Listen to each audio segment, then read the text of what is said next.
Comment ഇത് കുഞ്ഞിൻ്റെ കളിച്ച് ഇതെൻ്റെ പട്ടിക്കുട്ടിയാണ് കണ്ടിട്ടുണ്ട് കുച്ചിക്കുട്ടിയാണ്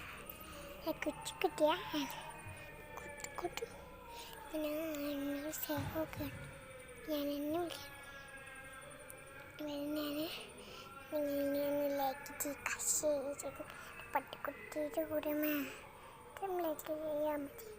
എൻ്റെ കൂടെ ലൈക്ക് ചെയ്യണം. അടുത്ത വീഡിയോന് ശേഷം നിങ്ങളെ കാണാം. എല്ലാവർക്കും പല്ല് നോക്കിച്ച് ഇതും കട്ടുള്ള പല്ലാണ്. ഇത് ഞാൻ കടിച്ചൊക്കെ ചെയ്യായിരുന്നു. ഇപ്പം എൻ്റെ കടി ഞാൻ നിർത്തിയില്ലെന്നാണ് എനിക്ക് തോന്നുന്നത്. ഞാൻ മരം മുറിക്കുന്ന സ്ഥലത്തോട്ട് പോയിട്ട് നിങ്ങൾ ഞാൻ കാണിച്ച് തരാം. ഇത് നമ്മുടെ വീഡിയോ ആണ്.